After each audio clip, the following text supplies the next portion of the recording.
जय हिंद साथियों, आज तारीख है 28 दिसंबर। आज का इंपोर्टेंट करंट अफेयर हम लोग पढ़ेंगे। तो चलिए प्रारंभ करते हैं आज का महत्वपूर्ण प्रश्न। तो आशा करता है आप लोग सभी ठीक ठाक ही होंगे, है ना। देखिए, सबसे पहली बात ये जानिए, हम लोग के विदेश मंत्री हैं हमारे एस जयशंकर जी हैं, बहुत अच्छे आदमी हैं और ये गए हुए हैं रूस के विदेश मंत्री सर्गेई लावरोव। तो उससे कई वार्ता भी हुआ है, वहां के प्रधानमंत्री से भी बात हुआ है। और ये है हम लोग का परमाणु ऊर्जा संयंत्र, ये तमिलनाडु में, इसका नाम है कुंडनकुलम। ठीक है, ये जो है ना, यहाँ पे कई परमाणु रिएक्टर काम कर रहा है। टोटल यहाँ पे अभी 4 काम कर रहा है, 6 काम करने वाला है 2028 तक। तो इसके बारे में बिल्कुल भी बात करेंगे। ये रूस के सहायता से ही बनाया जा रहा है और बनाया कहा जा रहा है तो तमिलनाडु में। एक इसका 2002 में ही निर्माण काम शुरू किया गया था, अभी बन ही रहा है इसका 4 अब तो परमाणु रिएक्टर काम भी कर रहा है। तो इसमें और कुछ इंक्रीज किया हुआ है, तो ये आपका चर्चा में बना हुआ है। ठीक है, तो समझ रहे हैं बात को। कहने का मतलब है ये गए हुए हैं वहां, तो थोड़ा सा ये हम लोग के लिए इंपोर्टेंट हो जाता है और चर्चा में बना हुआ है, तो इसको बिल्कुल भी हम लोग को देखना जरूरी है। और जानते हैं ना, परमाणु ऊर्जा में भारत का जो कुल बिजली उत्पादन है उसमें से 5वां सबसे बड़ा स्रोत आता है परमाणु ऊर्जा। ठीक है, टोटल बिजली उत्पादन में 3.15% का योगदान करता है परमाणु ऊर्जा। ठीक है, तो इसको हम लोग को बिल्कुल भी देखना है। और इसमें पोल्यूशन भी कम होता है कि नहीं, ये सरकार चाह रही है कि ज्यादा से ज्यादा इसका क्या हो, यूज हुआ है पब्लिक। अब क्या है ना कि एक बाघ पे रिपोर्ट आया है, बाघ मतलब बाकी जनसंख्या पे नहीं, बाकी जनसंख्या पे रिपोर्ट जब बाघ दिवस मनाते उसके अवसर पर आता था। पहले बताते थे कि 3167 टोटल इंडिया में बाघ की संख्या। तो क्या हुआ ना, मृत्यु हो गया। एक होता है WPIS, एक मतलब WPSI एक मतलब संगठन है, उसी के द्वारा ये रिपोर्ट जारी किया जाता है। और इस रिपोर्ट में कहा गया है कि सबसे अधिक पिछले 1 दशक में सबसे अधिक बाघों का मृत्यु हुआ है। और नंबर 1 में आपका पहुंच गया कौन, सबसे ज्यादा अधिक बाघ का मृत्यु हुआ है आपका महाराष्ट्र में, और दूसरे नंबर पे आपका कौन है, मध्य प्रदेश है। तो ये बिल्कुल भी जानना जरूरी है, क्योंकि बाघ हम लोग का राष्ट्रीय पशु है। अब जब राष्ट्रीय पशु है तो उसको हम लोग को देखना बिल्कुल भी जरूरी है। अब देखिए, ये बहुत बड़ी खबर है हम लोग के लिए, सब भारतीयों के लिए पता होना चाहिए अपना देश का अर्थव्यवस्था कहाँ जा रहा है। देश का अर्थव्यवस्था में क्या हो गया है, देखिए कुछ हुआ नहीं है, बड़ी बात है। एक IMF संस्था जानता है, पूरे विश्व का जो भी मौद्रिक चीजों को है, ठीक है, उसको कंट्रोल करने का काम IMF का ही होता है। तो IMF ने जो है भारत को कहा है कि आपके यहाँ पे जो है ना GDP यानी डेप्ट GDP जानते हैं, ठीक है, तो वो बहुत ज्यादा आपका बढ़ रहा है। जिस हिसाब से आप उधार ले रहे हैं, ऐसे में आपका स्थिति बहुत गड़बड़ हो सकता है कि नहीं है। 2027-28 तक अगर ऐसे ही आप कर्ज लेते रहे तो आप ऐसा कर्ज के जाल में फंस जाइएगा कि फिर आप जो है आपका अर्थव्यवस्था क्या, देखिए भारत का अर्थव्यवस्था सबसे अधिक तेजी से बढ़ने वाला अर्थव्यवस्था है।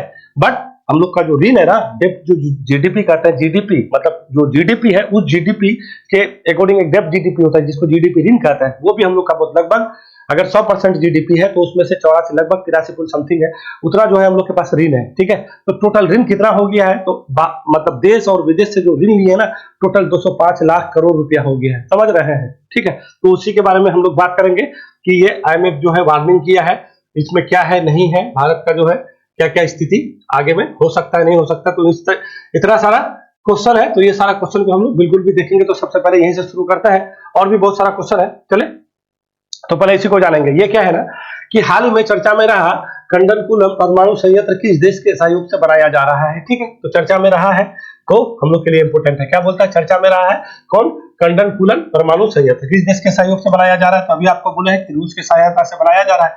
हम लोग के प्रधान ये विदेश मंत्री एस जयशंकर जी हैं, रूस गए हुए हैं। ये है रसिया, जानते हैं विश्व का सबसे बड़ा क्षेत्रफल के हिसाब से सबसे बड़ा देश है। और हम लोग के साथ अभी अब कल ही बोले कि 5 दशक पुराना हम लोग का जो है क्या हो गया, 5 दशक पुराना हम लोग का रिश्ता हो गया है। ठीक है, बहुत पुराना। यहाँ के विदेश मंत्री, रूस के विदेश मंत्री है सर्गेई लावरोव, उसका भी नाम रखिएगा। तो ये क्या हुआ ना, एस जयशंकर जी गए हैं जो रूस, तो रूस के जो उप प्रधानमंत्री है उसके साथ कुछ मीटिंग हुआ है और कुछ हस्ताक्षर हुआ है कुछ पेपर पे। उस पर क्या हुआ है, अपना कंडनकुलम परमाणु संयंत्र के बारे में बात हुआ है। इसमें क्या कहा गया है कि कंडनकुलम परमाणु संयंत्र है कहाँ पे, पहले आपको ये हम दिखा देते हैं, फिर आपको हम बताएंगे। ठीक है, तो है ये नहीं, चलिए इसी में दिखाते हैं। कंडनकुलम परमाणु संयंत्र ऊर्जा जो है ना आपका तमिलनाडु में पड़ता है, यहाँ पे है। ठीक है, ये बात समझ लीजिएगा, यहाँ पे भारत का सबसे बड़ा परमाणु ऊर्जा संयंत्र है, समझ गए बात। ठीक है, तो यहाँ इसका निर्माण जो है ना 2002 में किया गया था। कितना कहिएगा, 2002 में। किसके सहायता से, रूस के तकनीक के सहायता से, रूस के तकनीक की सहायता से। और ये बात जान लीजिए, हम लोग परमाणु ऊर्जा संयंत्र जो भी काम कर रहे हैं रूस से एग्रीमेंट तो कहीं से किए हैं। अगर आपको पूछ देगा कि किससे किससे परमाणु ऊर्जा संयंत्रों के लिए जो है हम लोग बात की है, तो क्या फ्रांस भी है उसमें, जापान भी है, अमेरिका भी है, मगर कोई भी सफल नहीं है। एक रूस ही है जो उसके साथ हम लोग का चल रहा है। तो रूस के साथ 2002 में किए थे, और यहाँ पे फाइनली ये जो है पहला जो है आपका काम भी करना शुरू कर दिया। तो यहाँ पे जो 4 परमाणु रिएक्टर है वो कार्य कर रहा है। ठीक है, ये बात आप जान लीजिएगा, चार्ज कार्य कर रहा है। और इसमें 2 ऐड करने की बात कर रहा है, टोटल इसमें 6 काम करना है। और कहा गया है कि 2027-28 तक ये काम हो जाना चाहिए। तो इस बार बात हुआ है रूस से, तो हम लोग के लिए इंपॉर्टेंट हो जाता है। और यहाँ पे हम लोग के यहाँ पे कुछ परमाणु रिएक्टर है, उसके भी बारे में आपको बता देते हैं। कंडनकुलन यहाँ हो गया। चेन्नई में आपका एक है कलपक्कम, जो थोरियम से संचालित होता है, पता है काम चल रहा है कलपक्कम में। एक कैगा है कर्नाटक में, ठीक है, कैगा है, ठीक है ना, इसको भी जानने चाहिए। और महाराष्ट्र में तो क्या है, जैतपुर है, ट्राम्बे है ना, जैतपुर है, ट्राम्बे है और तारापुर है, ये आपका महाराष्ट्र में पड़ता है, ठीक है। अगर ऊपर में आइएगा राजस्थान में आपका रोहताभट है, ठीक है। उसके बाद इधर आइएगा तो आपका अभी हरियाणा में एगो बनाया गया है गोरखपुर में, ठीक है। उत्तर भारत का पहला परमाणु संयंत्र आपका राजस्थान, ये हरियाणा में बनाया जा रहा है गोरखपुर में, ठीक है। तो इसको बिल्कुल भी याद रखिएगा ना, हम लोग के लिए इंपॉर्टेंट हो जाता है। उत्तर प्रदेश में आपका जो है एक नरोड़ा है, बुलंदशहर में पड़ता है कि नहीं है। उसके बाद एगो आपका कहाँ पे है, वहां पे हो गया ना। तो इस मतलब इतना सारा चीज को आपको बिल्कुल भी याद रखना है। और भी बहुत सारे हैं। टोटल हम लोग के पास जो है परमाणु ऊर्जा संयंत्र टोटल कितना है, 8 है, जिसमें से 22 रिएक्टर काम कर रहा है, ठीक है। 22-23 कहीं पे मिलेगा आपको, तो टेंशन नहीं लेना है। 22 मार मिलेगा तो 22 मारिएगा, 23 रिएक्टर मिलेगा तो 23 मारिएगा। अब देखिए यहाँ पे थोड़ा सा कुछ चीज समझ लीजिए। मान लीजिए परमाणु, ये जो बोल रहे हैं परमाणु रिएक्टर, परमाणु संयंत्र, ये क्या है, तो इसका काम करता है हम लोग बिजली के लिए। बिजली के लिए अब देखिए बिना बिजली के कुछ हो सकता है, जब तक बिजली नहीं होगा तब तक कुछ नहीं होगा। बिजली मतलब एनर्जी, ऊर्जा, कुछ भी आज हम लोग काम कर रहे हैं तो ऊर्जा ही तो चाहिए। तो जो बिजली उत्पादन में सबसे अधिक जो आपका योगदान देता है, तो किस सेक्टर का, तो सबसे बड़ा स्रोत हम लोग का है कोयला। कोयला से हम लोग सबसे अधिक बिजली उत्पादन करता है। इसका क्रम तो याद रखिएगा, बहुत बार पूछ देता है। कोयला, दूसरे नंबर में आता है आपका गैस। उसके बाद गैस हम लोग का दूसरा स्रोत है। तीसरे नंबर में आता है आपका जल विद्युत। जल विद्युत परियोजना पढ़ाता है ना, पढ़ता है आप लोग जल विद्युत परियोजना। उसके बाद चौथे नंबर में आपका होता है क्या, आपका पवन ऊर्जा, देखते हैं ना, पवन ऊर्जा जिसको कह सकते हैं, पवन ऊर्जा। और चौथे नंबर, 5वें नंबर में आपका आता है परमाणु ऊर्जा, ठीक है। तो परमाणु ऊर्जा को बिल्कुल भी याद रखिएगा। कै नंबर में आता है, तो क्या कहिएगा, 5 नंबर में आता है। 5 नंबर में सबसे बड़ा परमाणु ऊर्जा स्रोत है, ठीक है। तो पहले सबसे अधिक किसमें हम लोग बिजली जो उत्पादन करते हैं, सबसे बड़ा स्रोत क्या है बिजली उत्पादन का, कोयला है। दूसरे नंबर में गैस आता है, तीसरे नंबर में जल विद्युत आता है, चौथे नंबर में पवन ऊर्जा होता है। और बिजली उत्पादन का सबसे बड़ा, 5वां सबसे बड़ा स्रोत कहेगा तो परमाणु ऊर्जा कहिएगा। कितना टोटल बिजली उत्पादन में कितना योगदान देता है, तो 3.15% टोटल। अगर 100% हम लोग के यहाँ पे ऊर्जा खपत होता है, तो उसमें से 3.15% भागीदारी किसका है, परमाणु ऊर्जा का, परमाणु संयंत्रों का। तो ये सब परमाणु ऊर्जा संयंत्रों से हम लोग को बिजली मिलता है। और भारत सरकार चाहती है कि हम लोग का ज्यादा से ज्यादा परमाणु ऊर्जा से बिजली उत्पन्न हो। इसमें क्या है ना, पॉल्यूशन थोड़ा सा कम होता है, ठीक है। तो जब पोल्यूशन कम होगा, और ग्लोबल वार्मिंग तो जान ही रहे, देख ही रहे देश का क्या हाल है, दुनिया का क्या हाल है, लोग जो है मर रहे हैं कि नहीं है, तो इसके लिए ये चीज जरूरी हो जाता है। समझ गया ना। कंडलकुलन परमाणु संयंत्र यहाँ पे है, इसमें 6 कहेगा कि कितना रिएक्टर है, 6 रिएक्टर है, 4 रिएक्टर काम कर रहा है, 2 रिएक्टर अभी इसमें और ऐड करना है। तो वही बात हो रहा है रशिया से, और इस पे हस्ताक्षर भी हो गया है, काम इसमें अभी आप चलेगा, ठीक है। तो ये बिल्कुल भी याद रखिएगा। टोटल कितना मेगावाट की बात हो रहा है, तो 6 परमाणु रिएक्टर से 6 कितना कहिएगा, 6000 मेगावाट जो है यहाँ पे बिजली उत्पादन करना है, ठीक है। तो ये हम लोग के लिए बिल्कुल भी महत्वपूर्ण है। 2000 सबसे पहला वाले में 1000 मेगावाट अभी यहाँ पे आपका कार्य क्षमता शुरू भी हो गया है, काम भी चल रहा है, और इस सबको कंप्लीट करना है, ठीक है। तो यहाँ पे कुछ कुछ याद रखिएगा, कहाँ पे कहिएगा, यहाँ पे एगो कलपक्कम है तमिलनाडु में, थोरियम से, यहाँ तो बहुत ज्यादा पूछता है इसको, ठीक है। उसके बाद कहाँ पे आइएगा, कर्नाटक में कैगा हो जाएगा, महाराष्ट्र में तारापुर, जैतपुर, ट्राम्बे, ये याद रखिएगा।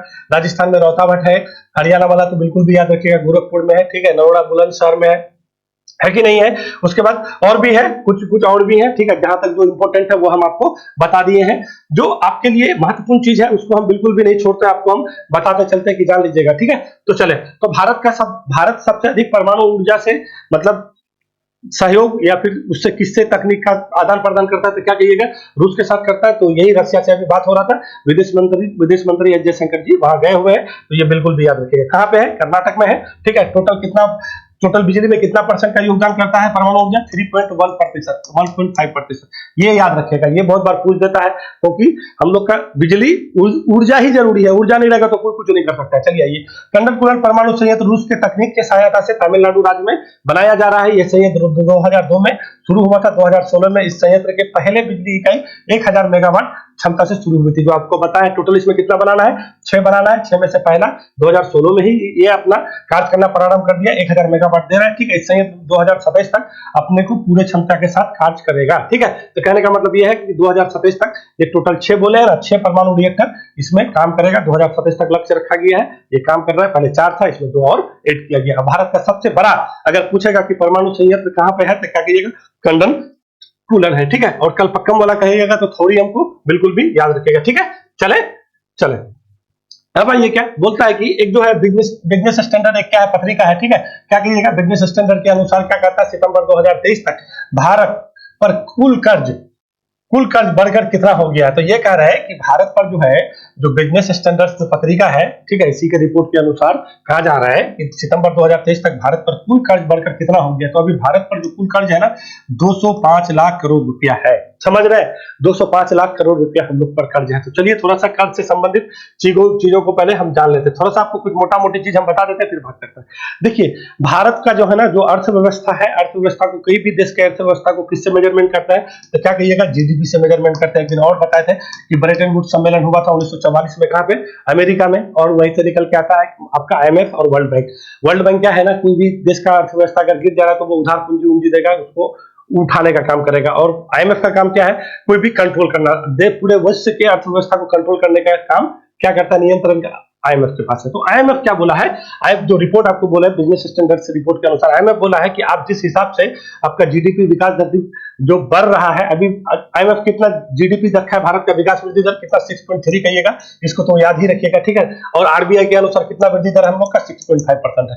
तो बोला कि जिस हिसाब से आप लोग उधार लेकर के आपका जीडीपी दर बढ़ रहा है, जीडीपी बढ़ रहा है, जो आप विकास कर रहे हैं, अगर इसी हिसाब से आपका उधार ही चलता रहा तो आप लोग जो है कर्ज के जाल में फंस जाइएगा और आगे में नहीं चुका सकता है। भारत सरकार को आगाह किया किसके द्वारा, आईएमएफ के द्वारा ये बात कहा गया है। तो चलिए क्या क्या स्थिति है थोड़ा सा उसको जान लीजिए कि क्या क्या स्थिति है। तो देखिए आईएमएफ के अनुसार भारत का डेट टू जीडीपी यानी जीडीपी ऋण जीडीपी का लगभग 84% है। इससे क्या समझे, बोलता है कि आईएमएफ के अनुसार भारत का डेट टू जीडीपी का मतलब यह हुआ कि अगर आपके पास टोटल जीडीपी हम लोग का कितना है 3 लाख, मतलब वही है 3 कितना कहिएगा 3.71 कहिए, या कहें कि अभी तो बात हो रहा है कि हम लोग का कितना जीडीपी पहुंच गया 4 ट्रिलियन पहुंच गया, ये ना बोलता है।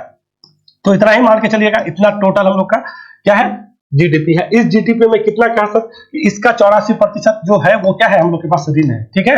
ये बात समझ गए कि 84% ये वही डेब्ट टू जीडीपी एक टर्म है, इसको तो बिल्कुल भी याद रखिएगा, डेब्ट टू जीडीपी या जीडीपी ऋण, ठीक है। क्या होता है तो ये कहिएगा कि जो जीडीपी में जो उधार है, टोटल जो जीडीपी है उस जीडीपी में जो उधार है उसी को डेट टू जीडीपी कहते हैं या जीडीपी ऋण कहता है, वही है। तो कितना प्रतिशत है, लगभग 83 पॉइंट समथिंग है, तो 84% लगभग मान के चलिए ये उधारी है। और ये उधारी पहले कितना था, क्या स्थिति बता देता है।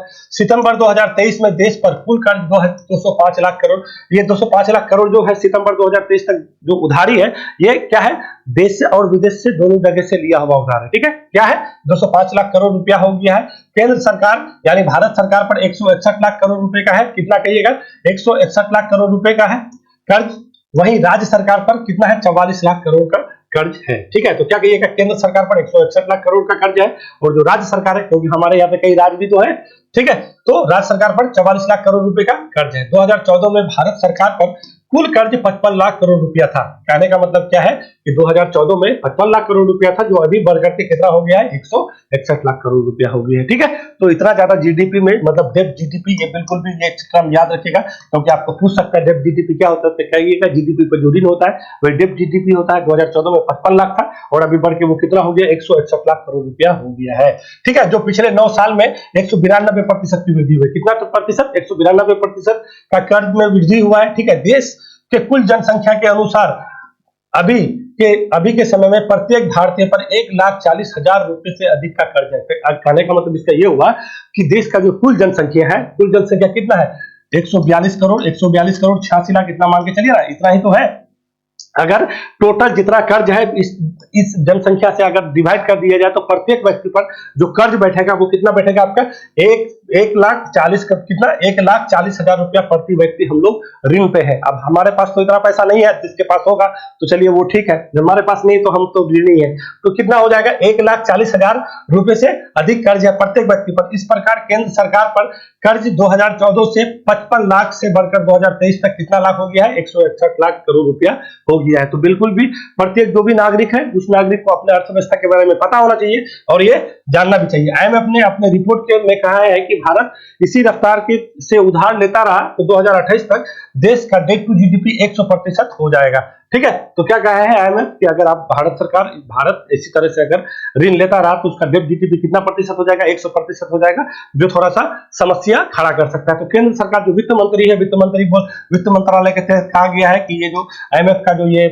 ये जो बात कहा गया है ये गलत बात है, ये सही बात नहीं है। वित्त मंत्रालय के द्वारा ये सिफारिश भी भेजा गया है। अब कितना सच्चाई है कितना गलत है तो आप वही लोग कहेंगे, ठीक है। तो कहने का मतलब यही है कि अगर हम लोग जिस हिसाब से उधार ले रहे हैं अगर यही चलता रहा तो हम लोग का डेट टू जीडीपी कितना हो जाएगा, 100% हो जाएगा। देखिए डेट टू जीडीपी तो आपको बोल ही दी है कि जीडीपी पे जो हम लोग जितना जीडीपी है और कोई देश जो उधार लेता है सबसे अधिक जापान लेता है। जापान तो उन लोग का अर्थव्यवस्था हम लोग की अर्थव्यवस्था की तरह नहीं है। हम लोग का अर्थव्यवस्था कृषि आधारित अर्थव्यवस्था है ना कि नहीं है। उन लोग का अर्थव्यवस्था कृषि आधारित नहीं है, ठीक है। उन लोग विकसित देश है, हम लोग विकासशील देश है। जैसे अमेरिका भी उसका भी डेट टू जीडीपी 100% के करीब रहता है। तो कहने का मतलब है उन लोग का क्या है ना, उन लोग डॉलर तो वही लोग का है, आईएमएफ वर्ल्ड बैंक तो वही लोग का है कि नहीं है। तो लोग का स्थिति कुछ और है, हम लोग का स्थिति कुछ और है। आईएमएफ वार्निंग किया है तो आईएमएफ यहाँ से संबंधित अगर कुछ भी चीज आपको पूछ दे तो ये इकोनॉमिक्स का टर्म, क्योंकि प्रत्येक एग्जाम में इकोनॉमिक्स का जो क्वेश्चन है उसका क्या है वेटेज अभी आपका बढ़ता जा रहा है, ठीक है। चलिए ये तक मेरे हिसाब से ये बात समझ गए होइएगा कि डेट टू जीडीपी क्या है नहीं है, कितना परसेंट। तो 1,40,000 प्रति व्यक्ति है, कितना प्रतिशत बढ़ा, 192%। पहले के रिस्पेक्ट में 2014 में कितना था, 55 लाख करोड़ रुपया हम लोग का उधारी था, ठीक है। कितना था, 55 लाख करोड़ रुपया था और अभी बढ़ के कितना हो गया तो 161 लाख। और अगर केंद्र और राज्य दोनों का मिला दिया जाए तो कितना कहिएगा, 205 लाख करोड़ रुपया हम लोग का क्या है उधारी है, ठीक है। टोटल जीडीपी तो आपको हम बता ही दिए हैं। जीडीपी क्या है तो किसी भी देश का जो उसके देश के भीतर जो है अंतिम वस्तु का उत्पादन, यही जीडीपी होता है कि नहीं है। तो यही कहने का मतलब है अंतिम सेवा एवं उत्पाद का जो है कुल मौद्रिक जो मूल्य होता है वही आपका क्या है जीडीपी होता है। चले तो ये बात समझ गए हैं। तो भारत में साल दर साल जो है बढ़ता गया। खर्च कितना है देखिए, 2004 में ये था इतना 31 लाख करोड़, फिर 2009 में इतना हो गया 1731, फिर 2014 में 55 लाख करोड़, 2019 में 90 और अभी सितंबर 2020 में कितना है 161 लाख करोड़ रुपया जो है आपका क्या है कर्ज लिया हुआ है। तो आईएमएफ के द्वारा, आईएमएफ का स्थापना तो बोल ही दिए है, ठीक है। ब्रेटन वुड्स सम्मेलन से आया था, उसका प्रमुख कौन है, आईएमएफ के क्रिस्टीना जॉर्जिया है, ठीक है। इसका हेडक्वार्टर वाशिंगटन डीसी में। चले और अभी आईएमएफ के द्वारा अगर कहेगा कि भारत का विकास दर कितना रखा है तो 6.3। देखिए मूडीज 6.3, ये बिल्कुल भी याद रखिएगा। S&P, ठीक है, ये भी आपका जो है 6.2 रखा था तो वो भी बढ़ा करके आपका इधर 6.2 कर दिया, 26-27 के लिए बढ़ाया है। इसका 6.3 है, वर्ल्ड बैंक का भी 6.3 है, आईएमएफ का भी 6.3 और आरबीआई कितना रखा है तो आरबीआई का याद रखिएगा 6.5% विकास वृद्धि दर रखा है, ठीक है। ये इसको थोड़ा सा देख लेना है। चलते हैं आगे। अब देखिए आइए अगला क्वेश्चन क्या है, मुख्य सचिवों का तीसरा राष्ट्रीय सम्मेलन का आयोजन कहाँ किया जा रहा है। तो मुख्य सचिवों का तो इसमें क्या है ना, तो ये क्या है ना, मुख्य सचिव जितना भी राज्य है केंद्र और राज्य के बीच, जानते ही हैं संघवाद की बात हो रहा है। केंद्र हर दिन बोलते हैं कि केंद्र अपने स्तर पर स्वतंत्र है, राज्य अपने स्तर कुछ, हम लोग का क्या है संघात्मक शासन है। संघात्मक शासन में क्या होता है, केंद्र और राज्य के बीच विषय का बंटवारा है। जब विषय का बंटवारा होगा अपना अपना उसका स्वतंत्र चलाता है। तो उसी तरह से जो बात होता है तो सचिवों के बीच बात होता है कैसे संघवाद को बढ़ाया जाए, ठीक है, कैसे शासन प्रशासन स्मूथ हो, उसी के लिए मुख्य सचिवों का बैठक किया जाता है 2022 से ही। तो पहला ये जो है ना आपका 2022 में हुआ था और धर्मशाला में हुआ था। बिल्कुल भी इसको याद रखिएगा क्योंकि केंद्र और राज्य जब संघवाद पढ़िएगा संघात्मक शासन में ये टर्म आपको हमेशा मिलेगा और कहीं ना कहीं आप अगर तैयारी अच्छा से करते हैं तो आपको ये सब चीज पता होना चाहिए। तो मुख्य सचिवों का तीसरा राष्ट्रीय सम्मेलन का आयोजन कहाँ हो रहा है, अभी आपका नई दिल्ली में हो रहा है। पहला धर्मशाला में हुआ था, ठीक है, 2022 से प्रारंभ किया गया। इसका अध्यक्षता किसके द्वारा किया जाता है, प्रधानमंत्री के द्वारा किया जाता है, ठीक है। तो ये हम लोग के प्रधानमंत्री ये 3 दिवसीय चल रहा है ना, तो इसको बिल्कुल भी याद रखिएगा। तो क्या है ना, मुख्य सचिवों की बैठक का अध्यक्षता प्रधानमंत्री के द्वारा किया जाता है। पहला सम्मेलन जून 2022 में धर्मशाला में हुआ था। इस सम्मेलन का उद्देश्य क्या है, सहकारी संघवाद के सिद्धांतों को कार्य रूप देने के लिए सहभागी प्रशासन तथा केंद्र और राज्य सरकारों के बीच सहभागिता बढ़ावा देना है, ठीक है। समझ जाए, केंद्र और राज्य के बीच क्या करना है, सहभागिता बढ़ाना है। कहने का मतलब है संघवाद को पूरा पूरी ये क्या करता है, ये संघवाद को जो है पूरा पूरी आपका डिफाइन करता है। तो यही है मुख्य सचिवों का सम्मेलन। कहाँ हो रहा है, नई दिल्ली में। पहली बार कहाँ हुआ था, धर्मशाला में हुआ था। समझ गए। इस वर्ष का जो है सम्मेलन का, इस बार का विषय क्या है, सुगम जीवन और सुनिश्चित करना। क्या कहिएगा, इस बार का सम्मेलन का क्या है, सुगम जीवन सुनिश्चित करना है, ठीक है। चले आगे बढ़ता है। अगला क्वेश्चन क्या है भैया, अगला क्वेश्चन है 26 दिसंबर को भारत के किस देश के दूतावास के निकट बम विस्फोट हुआ है। देखिए अभी 26 दिसंबर को है ना, भारत में जो है एक देश है, उस देश के जो है दूतावास के निकट आपका क्या हो गया है, बम विस्फोट हुआ था। कौन सा देश है भैया, इजराइल है, ठीक है। तो इजराइल को थोड़ा सा समझ जाइए क्या है, क्योंकि देखिए ये क्वेश्चन आपका बहुत इंपॉर्टेंट है। इजराइल के अभी नए राजदूत भी नियुक्त हुए थे, आपको बताए थे, रूबेन आजार था, ठीक है। रूबेन आजार के बारे में बताया था आपको, रूबेन आजार इसको जो है इजराइल का जो है नया राजदूत नियुक्त किया गया। तो थोड़ा सा आपको इसका कहानी हम बता देते हैं कि परसों दिन ये क्या क्या हुआ है। तो आपको थोड़ा सा वर्ल्ड मैप लेके चलते हैं, फिर हम आपको बताते हैं कि ये क्वेश्चन बताने का मेरा उद्देश्य क्या है। ये क्वेश्चन बताने का उद्देश्य ये है कि हम लोग को पता होना चाहिए। देखिए इसको थोड़ा सा हम बड़ा कर देते हैं, अब थोड़ा सा समझिएगा तो समझ जाइएगा कि ये हम लोग के लिए कितना जरूरी है। और बहुत अभी घटना हो रहा है कंटन चेम प्लूटो का, यहाँ पे आपका गुजरात के तट से बगल में यहाँ पे ड्रोन हमला हुआ, ये बात आप लोग को पता है। यहाँ पे ये हुआ लाल सागर में, यहाँ पे आपका हमला हुआ। फिर अभी आपका जो है फाइनली यहाँ पे क्या है, दिल्ली में दूतावास में क्या हो गया है आपका जो है, यहाँ पे उसका दूतावास में हमला हुआ है। तो देखिए यहाँ है आपका इजराइल, अब ये देख सकते हैं, ये आपका ये टोटल आपका लाल सागर है, यह सुएज नहर है, ये आपका इजराइल है, ठीक है, ये आपका इजराइल है, इधर आपका फिलिस्तीन है गाजा, ठीक है। तो ये अगर ऐसे करके ऐसे घर अगर घेर दिया जाए, ऐसे करके ये अगर ऐसे घेर दिया जाए, तो ये वाला एरिया में अगर घेर दिया जाए, तो इजराइल का एक ऐसा देश है, सिर्फ अकेला ऐसा देश है जो भारत, जहां पे इसका दूतावास है, यानी जहां पे इसका क्या है, एम्बेसी है, ठीक है, एम्बेसी है। अब इससे समझ जाइए कि ये इसके लिए कितना रणनीतिक रूप से कितना महत्वपूर्ण है, ठीक है, यानी भू राजनीति के दृष्टिकोण से कितना महत्वपूर्ण है। और यहाँ के इसके एम्बेसी में अगर यहाँ पे इसका क्या हुआ है, बम विस्फोट हुआ है, तो इसके लिए क्या है, बहुत चिंताजनक बात है। अब यहाँ पे देखिए, ये पाकिस्तान है, पाकिस्तान तो देश का मान्यता देता ही नहीं है, ईरान तो जानते ही हमेशा खपाए रहता है, अफगानिस्तान तो अलग ही बात है। यहाँ पे एक देश है आपका यूएई, एक छोटा सा देश है, ठीक है, यूएई, ठीक है, यूनाइटेड अरब अमीरात, जहां पे COP 28 हो रहा था, ठीक है, इस बार हुआ है, ठीक है ना। तो यही जो है यहाँ पे कुछ साल पहले इसका यहाँ पे दूतावास बनाना था, तो जब से लड़ाई हुआ है, क्योंकि अब लड़ाई का इजराइल और फिलिस्तीन के बीच लड़ाई का कहेगा कितना दिन हुआ था, क्या कहिएगा, 2 महीना 2 सप्ताह के करीब करीब हो गया है, ठीक है, 2 महीना 2 सप्ताह, और अभी ज्यादा हीट भी पकड़ा हुआ है। तो इतने बड़े क्षेत्र में उसका एक दूतावास, और उस दूतावास में हमला होना, तो ये ना एडवाइजरी जारी किया है, इजराइल की तरफ से दूतावास को एडवाइजरी जारी किया गया है, और जो भी इजरायली नागरिक है उसको कहा गया है कि आप थोड़ा सा सतर्क रहिए, और एक लेटर भी मिला है, उस लेटर में कुछ कहा भी गया है, इजराइल नागरिक को जो भी है उसको सतर्क रहने की बात कहा गया है, तिरंगा में लिपटा हुआ एक लेटर दिया गया था। तो ये हम लोग के लिए महत्वपूर्ण हो जाता है, और हम लोग के देश में यहाँ पे इस तरह का जो है विस्फोट होना अब तक कुछ पता नहीं चला है कि किसके द्वारा किया गया, नहीं किया गया, तो ये बिल्कुल भी याद रखेगा, ठीक है। तो इजराइल का दूतावास यहीं पे है अपने भारत में, और ये हो गया है विस्फोट। तो इजराइल के हम लोग का एम्बेसडर कौन है, तो क्या कहिएगा, रूबेन अजार है। और यहाँ पे दो जो आपको जो बोले हैं कि दो जो आपका ये आपका जहाज था, वहां पे अटैक हुआ था, तो चेम प्लूटो को याद रखेगा, और यहाँ पे जो है आपका साई बाबा था, तो दोनों पे लाल सागर में, और यहाँ पे दोनों पे आपका ड्रोन से हमला हुआ है। तो राजनाथ सिंह बोले हैं, अभी अपना स्टेटमेंट दिए थे कि जो भी हमला किया है, जो भी इसका दोषी है, उसको पताल से भी निकाल के लाएंगे। तो क्योंकि समुद्री सुरक्षा किसी भी देश के लिए जरूरी हो जाता है। चलिए, तो इजराइल को जान लीजिएगा कि वहां पे क्या हुआ है, क्या हो गया, कहां चला गया, सब गड़बड़ हो गया। एक सेकंड रुक जाइए, ये भाग गया है। PSI यानी क्या बोलता है, wild life protection society of India होता है, ठीक है। तो उसी के द्वारा हर वर्ष रिपोर्ट निकाला जाता है, तो इस बार भी रिपोर्ट निकाला गया है, और इस रिपोर्ट में क्या कहा गया है कि पिछले एक दशक में जो है सबसे अधिक जो है इस बार क्या हुआ है, बाघों की मृत्यु हुआ है, ठीक है, सबसे अधिक बाघों की मृत्यु हुआ है, किसके अनुसार, WPSI के अनुसार, ठीक है। और ये रिपोर्ट कब से कब तक है, तो 1 जनवरी से लेके 25 सितंबर तक का ये रिपोर्ट है, ठीक है। अभी जानते हैं बाघ रिपोर्ट निकाला जाता है हर वर्ष, तो इस बार जो बाघ रिपोर्ट निकाला गया था, इसमें कितना भारत में बहुत बोला कि अच्छा सम्मानजनक है, बाघ का वृद्धि हो रहा है, क्योंकि हम लोग का राष्ट्रीय पशु है। कितना था, 3167 बोला था, है कि नहीं है, और बाघ दिवस हम लोग 29 जुलाई को मनाते भी हैं, है ना। तो ये जो आपका WPSI के द्वारा जो है इस बार आपका जो रिपोर्ट निकाला गया है, इस रिपोर्ट के अनुसार कहा था कि सबसे अधिक बाघों की मौत जो है किस राज्य में हुई है, तो महाराष्ट्र राज्य में सबसे अधिक बाघों की मृत्यु हुआ है, और टोटल जो बाघ मरे हैं वो 204 बाघ का मृत्यु हुआ है। और पिछले एक दशक में सबसे अधिक मृत्यु होने वाला, मतलब आपका जो है सबसे अधिक जो है मृत्यु जो हुआ है बाघ का पिछले एक दशक में सबसे अधिक इसी बार है, ठीक है। तो हम लोग के लिए महत्वपूर्ण हो जाता है, क्योंकि बाघ से संबंधित हमेशा क्वेश्चन कहीं ना कहीं घुमा फिरा के पूछ लेता है। तो चलिए यहाँ से संबंधित कुछ जान लेंगे। तो आप लोग तो जानिएगा, बाघ रिपोर्ट 2023 के अनुसार टोटल बाघों की संख्या 3167, सबसे अधिक बाघ किसके पास है, मध्य प्रदेश के पास। मध्य प्रदेश को क्या कहते हैं, बाघ स्टेट भी कहते हैं। कितना है भाई, 875 है, ठीक है, इतना तो याद ही रखिएगा। और अंतिम जो है वहां पे बाघ टोटल बाघ रिजर्व का जो है 7 हो गया है। अंतिम कौन, रानी दुर्गावती था, तो रानी दुर्गावती को भी याद रखिएगा। 7वां बाघ टाइगर रिजर्व MP के पास रानी दुर्गावती था। टोटल कितना, 875 है। टोटल इंडिया में टोटल बाघों की संख्या कितना है, बाघ रिपोर्ट जो आया था 3167 है।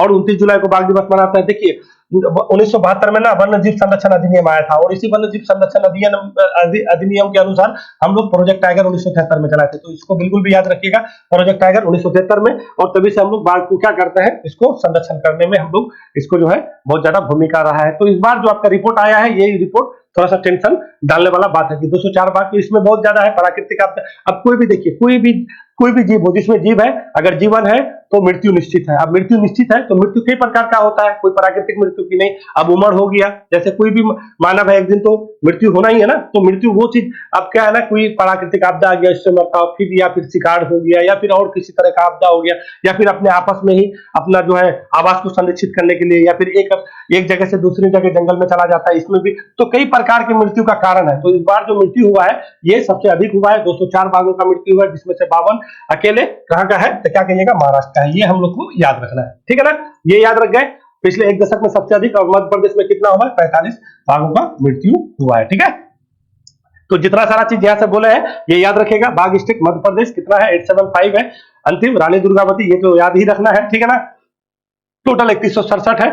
प्रोजेक्ट टाइगर 1973 में आया था, 29 जुलाई को बाघ दिवस हम लोग मनाते हैं। चले आगे बढ़ते हैं, अगला क्वेश्चन आइए। अगला क्वेश्चन क्या है, पाकिस्तान आम चुनाव में जो है पहली बार कोई महिला हिंदू जो है प्रत्याशी डॉक्टर है, वो जो ये खबर आपके लिए निकल के आया है। तो बहुत बार पाकिस्तान से संबंधित अगर कोई भी, क्योंकि पाकिस्तान वहां पे जो है नॉन मुस्लिम जो भी लोग हैं वो क्या है, अल्पसंख्यक लोग हैं, और पहली कोई अल्पसंख्यक महिला है जो वहां के आम चुनाव में आपका ये जो है खैबर पख्तूनख्वा साइड में आपका एक वहीं पे जो एक आपका विधानसभा क्षेत्र है, वहीं से ये आपका जो खबर निकल के आया है कि चुनाव लड़ने वाली है, वहां पे इलेक्शन होने वाला है। तो पहले प्रत्याशी पाकिस्तान पीपुल्स पार्टी की प्रत्याशी होंगी, तो इसको बिल्कुल भी याद रखिएगा। ये नाम हिंदू महिला डॉक्टर क्या है, सवेरा प्रकाश है, ठीक है। तो सवेरा प्रकाश को जान जाइएगा, कहेगा कि किस पार्टी से, तो पीपीपी याद रखिएगा, पाकिस्तान पीपुल्स पार्टी होता है, ठीक है। और भी पाकिस्तान के प्रधानमंत्री कौन है, अनवरुल खाकर है, ठीक है, काकर बोलते हैं उसको, अनवारुल हक काकर, ठीक है। तो ये अनवारुल हक काकर वहां के क्या है, अंतरिम प्रधानमंत्री कहिएगा, क्योंकि वहां पे अभी लोकसभा का इलेक्शन भी आपका फरवरी में होने वाला है, सब कुछ घोषित कर दिया गया। तो पहली महिला, पाकिस्तान के आम चुनाव लड़ने वाली पहली महिला, देखिए वो सामान्य सीट है और महिला के लिए आरक्षित किया गया है। जब महिला के लिए आरक्षित कर दिया गया है तो ये वहां से इलेक्शन लड़ेंगे पीपी पार्टी के, कहां से, खैबर पख्तूनख्वा प्रांत से, ठीक है। चले तो यहां से जो भी इंपोर्टेंट प्रश्न बनता है वो सारा क्वेश्चन हम आपको बताने का प्रयास करते हैं, जिससे आपका कोई भी एग्जाम में, कोई भी आप एग्जाम देते हो तो आपका क्वेश्चन नहीं छूटे, ठीक है। देखिए यूट्यूब पर आइए, जहां पे आप हम लोग को देखते हैं, ठीक है। और प्रधानमंत्री मोदी जी अपना एक वीडियो में कहे थे कि हमारा एक यूट्यूब में चैनल है, उसको सब्सक्राइबर जरूर करें।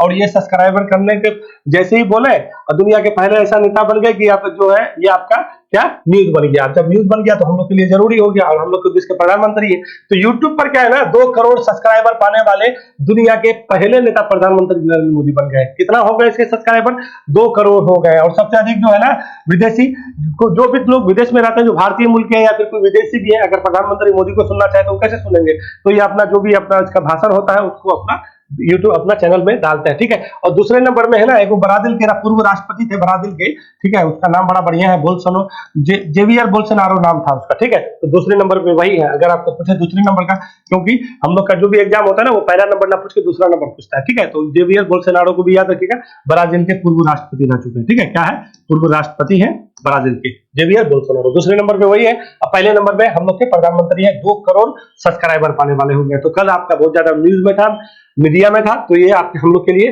महत्वपूर्ण हो जाता है। ये अपना वीडियो डालते रहता है। अगर कोई भी आप लोग प्रधानमंत्री से इन्फ्लुएंस है तो वहां पे आप जाके, हम अपने देश के प्रधानमंत्री है, वहां पे जाके उसका भाषण को आप लोग सुन सकते हैं कि नहीं है। चलिए अब आइए, बॉम्बे स्टॉक एक्सचेंज यानी बीएसई, जिसका स्थापना 1875 में, एशिया का सबसे पुराना स्टॉक एक्सचेंज है बीएसई, याद जानिए। तो इसके नए अध्यक्ष बने हैं प्रमोद अग्रवाल, जो इसको तो बिल्कुल भी याद रखिएगा, ठीक है। बीएसई के बारे में अक्सर एग्जाम में पूछ दिया जाता है, तो इसके बारे में थोड़ा सा बीएसई को जो बता देता है। बीएसई ना है, ये क्या है, शेयर सूचकांक है। शेयर सूचकांक क्या होता है, जिसका अपना संवेदी सूचकांक होता है, जैसे बीएसई का संवेदी सूचकांक क्या बोलते हैं, सेंसेक्स, तो इसको सेंसेक्स याद रखिएगा। बहुत बार पूछता है सेंसेक्स जो है, देखिए ये सब संवेदी सूचकांक क्या है, न्यूज सुनते होइएगा या पेपर में बोलिएगा कि निफ्टी में उछाल हो गया, सेंसेक्स में उछाल हो गया, क्या है, तो यही है। ये बॉम्बे स्टॉक एक्सचेंज जो है ना, इसके में कुछ कंपनी है, तो 30 जो मुख्यतः सूचीबद्ध कंपनी है इसमें, तो इसका जो है ये जो है इसको क्या कहिएगा, 30, और एक होता है आपका कौन, एनएससी, नेशनल स्टॉक एक्सचेंज। ये दोनों याद रखिएगा, एक होता है बीएसई, एक होता है एनएससी। तो एनएससी नेशनल स्टॉक एक्सचेंज, इसका स्थापना 1992 कितना था, 1992 में, ठीक है। और इसका जो संवेदी सूचकांक होता है उसको निफ्टी 50 करना है, क्या कहिएगा, निफ्टी। तो इसमें सूचीबद्ध जो कंपनी है 50 है, उसमें सूचीबद्ध कंपनी है कितना है, 30 है, ठीक है। तो ये समझ गए, इसका संवेदी सूचकांक को निफ्टी 50 कहेंगे, क्या कहिएगा, निफ्टी 50। आप लोग का निफ्टी 50 है, ठीक है, निफ्टी 50। और उसमें क्या कहिएगा, संवेदी सूचकांक इसका क्या होता है, सेंसेक्स होता है, समझ गए। ये सबसे पुराना है, तो इसी के अध्यक्ष बने प्रमोद अग्रवाल। और जितने भी शेयर मार्केट में जितने भी आपका स्टॉक एक्सचेंज है, इसको कंपनी रेगुलेट करने का काम कौन करता है, तो क्या कहिएगा, सेबी करता है, सेबी, स्टॉक काग लिख रहे हैं, SEBI, ठीक है। ये stock exchange board of India होता है, इसका स्थापना 1988 में, और इसको हम लोग के लिए ये भी इसमें महत्वपूर्ण है, इसका जो पहली बार जो है सेबी के प्रमुख जो है कौन है, माधुरी बुच है, और महिला है, जब महिला है पहली महिला बनी है तो इसको बिल्कुल भी याद रखिएगा, तो कौन है, माधुरी बुच, ठीक है, तो इसको बिल्कुल भी याद रखिएगा, माधुरी बुच पहली महिला है, स्टॉक सेबी के प्रमुख है, ठीक है ना, 1988 में बना था। एनएससी को हो या बीएससी को रेगुलेट संचालन करने का काम, अगर यहाँ पे कोई भी धोखाधड़ी होगा, कुछ भी गड़बड़ी होगा तो कौन करेगा, सेबी करेगा। सेबी क्या है, इसको जो है समझ, मतलब इसका जो है इसको हल्के में नहीं लीजिएगा ये, ठीक है, ये सारे चीज को जो भी आदमी फॉरवर्ड करता है किसी भी मामले में, कोई भी कंपनी, तो उसको पकड़ने का काम सेबी ही के द्वारा किया जाता है। तो बीएससी समझ गए, एशिया का सबसे पुराना स्टॉक, और इसको क्या कहते हैं, दलाल स्ट्रीट, जहाँ पे ये काम करता है उस जगह को क्या करता है, दलाल स्ट्रीट। बहुत बार पूछता है दलाल स्ट्रीट क्या, तो वही दलाल स्ट्रीट है जहाँ बीएससी यानी बॉम्बे स्टॉक एक्सचेंज बैठती है। एक होता है वॉल स्ट्रीट, जो कहाँ है, अमेरिका में, तो दलाल स्ट्रीट इंडिया में, वॉल स्ट्रीट अमेरिका में, ठीक है। उसी के अध्यक्ष बने प्रमोद अग्रवाल जी। इसको दोनों को रेगुलेट करने का काम कौन है, इसका संवेदी सूचकांक याद रखिएगा, कहेगा कि सेंसेक्स किसका है, तो क्या कहिएगा, बीएससी का। निफ्टी 50 किसका है, तो एनएससी का, नेशनल स्टॉक एक्सचेंज, इसका स्थापना 1992, उसका स्थापना 1875 में, ठीक है। चले और आगे क्वेश्चन क्या है, आगे का क्वेश्चन देखिए, इसमें क्या है, केरल राज्य के शेख क्या है भैया, शेख हसन खान। सुनिए, शेख हसन खान बहुत अच्छे काम किए हैं, इसको तो बिल्कुल भी जान जाइएगा, क्योंकि जलवायु परिवर्तन को लेकर के सब नागरिक जागरूक हो रहा है और सब कोई अपनी तरफ से कहीं ना कोई पहल कर रहा है। अंटार्कटिका में गए हैं, देखिए केरल राज्य के वहां पे सरकारी कर्मचारी है वहां के, ठीक है, क्या है आज गड़बड़ हो गई भाई, देखिए ये क्या है ना, आपको बताता है, केरल राज्य के जो है शेख हसन खान क्या किए हैं, अंटार्कटिका महाद्वीप की सबसे ऊंची चोटी कौन है, माउंट विल्सन पर अपना भारतीय तिरंगा फहराया है, ठीक है, लहराया है, अपना भारतीय तिरंगा फहराया, तो ये बहुत बड़ी बात है। कौन है भैया, शेख हसन खान, ये कहा के केरल राज्य के। देखिए अंटार्कटिका क्या है ना, अंटार्कटिका के बारे में आपको और बता दें, क्योंकि आर्कटिक में हम लोग अभी क्या बोले थे कि अपना अनुसंधान कर रहे हैं, अब सालों भर होगा शीतकाल में अनुसंधान करने का, बहुत बड़ी बात है। वहां पे आर्कटिक में जो अनुसंधान चल रहा है, जहाँ पे हम लोग का स्टेशन है उसका नाम हिमाद्री नाम है, और अंटार्कटिका में भी हम लोग का जैसे स्टेशन था, हम बताए थे आपको सबसे पहले 1983 में यहाँ पे जो है जेट कासिम के द्वारा एक दल गया था अंटार्कटिका पे, जिसका क्या बोले थे आपको, दक्षिण गंगोत्री के बाद फिर क्या किया, मैत्री किया, फिर अभी क्या है, भारती है कि नहीं है, और दक्षिण गंगोत्री हम लोग का बंद हो गया है कि नहीं। तो अंटार्कटिका जलवायु परिवर्तन को लेकर बहुत एक अच्छा हॉटस्पॉट, मतलब एक मतलब आपको शोध के लिए बहुत अच्छा माना जाता है, जहां हमेशा बर्फ से ढका हुआ रहता है कि नहीं। तो अंटार्कटिका में जो चोटी है, सर्वोच्च चोटी है, उसी चोटी पे हमारे कहाँ के है, केरल के हैं शेख हसन खान जी है, उसी के द्वारा ऊंची माउंट विल्सन पर अपना तिरंगा फहराया गया है, तो ये हम लोग के लिए महत्वपूर्ण हो जाता है, ठीक है। तो याद रखिएगा वहां पे जो 2-3 अनुसंधान है, जेट कासिम को भी याद रखिएगा, ठीक है, पहली बार उसी के इसमें गए थे। और देखिए ये पृथ्वी है ना, ये पृथ्वी है, ये क्या कहिएगा, ये पृथ्वी है, ये उत्तरी ध्रुव है, ये दक्षिणी ध्रुव है, तो उत्तरी ध्रुव को क्या बोलते हैं, आर्कटिक बोलते हैं, और दक्षिणी ध्रुव को क्या बोलते हैं, अंटार्कटिक बोलते हैं। तो उत्तरी ध्रुव पर पहली बार कोई व्यक्ति पहुंचा था, तो वो कौन था, रॉबर्ट पेरी था, तो रॉबर्ट पेरी को बिल्कुल भी याद रखेगा, ठीक है। और दक्षिणी ध्रुव पर पहले तो रॉबर्ट यहाँ पे कौन था भाई, एमंडसन था, ठीक है, तो एमंडसन को भी याद रखिएगा, हाँ एमंडसन ही था, एमंडसन था। दक्षिणी ध्रुव पर पहुंचने वाला कोई पहले व्यक्ति एमंडसन था, और उत्तरी ध्रुव पर पहुंचने वाला कोई व्यक्ति रॉबर्ट पेरी था। अब देखिए यहाँ पे अगर कुछ बात आ गई है ना कि अंटार्कटिका की सबसे ऊंची चोटी, तो चलिए ऊंची चोटी से संबंधित चीज आपको हम बता देते हैं। ये तो समझ गए, शेख हसन खान अंटार्कटिका का सबसे कौन सा कहेगा कि कौन सा सबसे ऊंची चोटी पे फहराया है भारतीय तिरंगा, तो माउंट विल्सन याद रखिएगा। और इसका कुछ चोटी है, कुछ चोटी के बारे में हम बता देते हैं। देखिए टोटल हमारे देश, हम पूरे विश्व में कई महादेश, जब अगर महादेश देखिएगा तो कई महादेश है टोटल, एशिया महादेश है, अफ्रीका महादेश है, उत्तरी अमेरिका है, दक्षिणी अमेरिका है, और आपका क्या है, ऑस्ट्रेलिया है, फिर अंटार्कटिका है, फिर यूरोप है, ठीक है। तो इसका सर्वोच्च चोटी भी होगा, तो चलिए सर्वोच्च चोटी बता देते हैं। तो सबसे पहले देखिए एशिया महादेश, अगर देखिएगा अपना एशिया महादेश में, इसकी एशिया महादेश यहाँ से ऐसे ले लीजिए, ठीक है, इसको ले लीजिए, कैस्पियन सागर है ना, इसको ऐसे करके ऐसे कर लीजिए, ठीक है, ये ऐसे कर लीजिए, ठीक है, ये आपका क्या है, ये आपका एशिया महादेश है, ठीक है। तो इसका सर्वोच्च चोटी अपना कौन है, नेपाल में माउंट एवरेस्ट है 8850, तो जानते हैं इसकी सर्वोच्च चोटी, ठीक है, 8850, ठीक है। 848 कहीं मिलेगा तो नहीं मानिएगा, क्योंकि फॉल्टेड माउंट है, ये धीरे धीरे क्या कर रहा है, बढ़ रहा है, और अभी भी बढ़ ही रहा है, ठीक है। तो 8850 कहिएगा, सबसे सर्वोच्च चोटी माउंट एवरेस्ट है। अब चलिए उसके बाद यहाँ पे आइए, अफ्रीका महादेश का सबसे ऊंची चोटी कहिएगा तो माउंट किलिमंजारो है, ठीक है। तो क्या कहिएगा, माउंट किलिमंजारो, किलिमंजारो को तो बिल्कुल भी याद रखिएगा, अफ्रीका महादेश का सबसे ऊंची चोटी किलिमंजारो है। ऑस्ट्रेलिया का अगर कहेगा तो ये ऑस्ट्रेलिया है, ठीक है, यहाँ पे ग्रेट डिवाइड रेंज है, यहीं पे आपका माउंट जो है क्या है, कोसियुस्को है, ठीक है। तो कोसियुस्को को याद रखिएगा, क्या कहिएगा, कोसी, ठीक है, कोसी उसको, ठीक है। तो इसको भी कोशिश को जो है याद रखिएगा, ऑस्ट्रेलिया महाद्वीप का सबसे ऊंची चोटी कोशिश को, अफ्रीका का किलिमंजारो, और एशिया का कौन है, माउंट एवरेस्ट है, माउंट एवरेस्ट को बिल्कुल भी याद रखिएगा। माउंट एवरेस्ट है एशिया का। उसके बाद यहाँ पे आइए उत्तरी अमेरिका में आइए। उत्तरी अमेरिका का सबसे देखिए यहाँ पे दो रेंज मिलेगा आपको, ये अलास्का रेंज है, ये ब्रूस्क रेंज है। तो अलास्का रेंज पे सबसे ऊंची चोटी है माउंट डेनाली, जिसको अपन माउंट मैकिनले कहते थे, ठीक है। तो ये दोनों नाम याद रखेगा, डेनाली, क्योंकि देखिए डेनाली का नामांकन किसके द्वारा किया गया था, तत्कालीन राष्ट्रपति थे कौन, बराक ओबामा, उसी के द्वारा कहा गया कि ये डेनाली नाम रखिए, पहले माउंट इसको मैकिनले कहा जाता था। यहाँ पे आपका ब्रूक्स रेंज है, ये अलास्का रेंज है, और ऐसे करिएगा क्या, तो ये आपका क्या है, तो आपका रॉकी पर्वतमाला है, ठीक है। तो ये समझ गए, उत्तरी अमेरिका की सबसे ऊंची चोटी डेनाली है या माउंट मैकिनले कहिएगा। अब दक्षिणी अमेरिका आइए, तो यहाँ पे आपका एंडीज पर्वतमाला है, दुनिया की सबसे लंबी पर्वतमाला है, इसी में एकांकागुआ है, क्या है, एकांकागुआ। दक्षिणी अमेरिका का सबसे एकांकागुआ जो है, दक्षिणी अमेरिका का सबसे ऊंची चोटी है, एकांकागुआ हो गया। अब मेरे हिसाब से सब, हाँ यहाँ पे एक कॉकसस पर्वत है जो एशिया को अफ्रीका से, मतलब एशिया को यूरोप से अलग करता है। तो यहाँ का एक क्या है, एलब्रूज है, क्या कहिएगा, एलब्रूज। तो एलब्रूज को भी याद रखिएगा, एलब्रूज जो है यूरोप का सबसे ऊंची चोटी है जो कॉकसस पर्वत पे है, ठीक है, समझ गया मेरी बात। तो डेनाली पर्वत किस पे हो जाएगा, तो क्या कहिएगा, अमेरिका में है, और ये कौन सा रेंज पे है, तो क्या कहिएगा, अलास्का रेंज पे है, ये उसका अलास्का रेंज, ब्रूक्स रेंज, और ये एंडीज पर्वतमाला है, ठीक है, एंडीज का है, रॉकी पर्वतमाला, ठीक है। अब यहाँ पे यूरोप में आइएगा, यूरोप की सबसे सर्वोच्च चोटी एल्ब्रूज चोटी है, और किस पे है, तो क्या कहिएगा, आपका ये कॉकसस पर्वत पे है। फिर उसके बाद यहाँ पे आइएगा, अफ्रीका में कौन सा कहिएगा, किलिमंजारो है, और दक्षिणी अमेरिका में कहिएगा तो क्या कहिएगा, एकांकागुआ एंडीज पे है। उसके बाद यहाँ आइएगा, ऑस्ट्रेलिया में तो कोसिस्को है, और एशिया में कौन सा है, माउंट एवरेस्ट है। तो ये बिल्कुल भी पता होना चाहिए। तो अंटार्कटिका आपका नीचे है, ठीक है, अंटार्कटिका का जो है माउंट विल्सिफ ही है, ठीक है, कौन कहिएगा, माउंट विल्सिफ करके ही नाम आता है, ठीक है, वही अंटार्कटिका का सर्वोच्च चोटी है। तो इतना सारा चोटी बिल्कुल भी याद रखेगा, हम लोग को कोई एग्जाम में पूछ दिया जाता है, जब पूछ दिया जाता है तो बात समझ में आता नहीं है, ठीक है। देखिए ये ऊंची पर्वत हो गया, आप कहेगा ऊंची चोटी हो गया। अगर लंबी लंबी पर्वत कहेगा तो सबसे लंबी पर्वत कौन सा है, एंडीज है, जो उत्तरी अमेरिका में नंबर 1 में एंडीज आता है, एंडीज को याद रखिएगा। दूसरे नंबर में रॉकी आता है, दूसरे नंबर में कौन आता है, रॉकी आता है, और तीसरे नंबर में आपका ग्रेट डिवाइडिंग रेंज आता है। कौन सा आता है, हाँ, ग्रेट डिवाइडिंग रेंज आता है, इसको याद रखिएगा। तो ग्रेट डिवाइडिंग रेंज कहने का मतलब ऑस्ट्रेलिया का जो सबसे लंबा पर्वत है, ये तीसरे नंबर में आता है। विश्व के तीसरे लंबे पर्वत श्रृंखला में आपका कौन आता है, ग्रेट डिवाइडिंग, उसके बाद फिर हिमालय का नंबर आता है। तो ये लंबाई के रिस्पेक्ट में चौथे नंबर में आता है हिमालय, ठीक है, और ऊंचाई के नंबर में हिमालय की सर्वोच्च चोटी पूरे विश्व में बड़ा है कौन, माउंट एवरेस्ट है, ठीक है, समझ गए होंगे मेरे हिसाब से। अब यहाँ पे इतना सारा चीज अब बोलेंगे तो फिर ज्यादा लंबा समय चला जाता है, ठीक है। तो यही है आपका तिरंगा फहराने वाले शेख हसन खान है, जो केरल के राज कर्मचारी भी है, और उसी के द्वारा वहां पे जाके ये भारत का नाम ऊंचा किया गया है। तो हम लोग को बिल्कुल भी याद रखना है। तो चलिए, और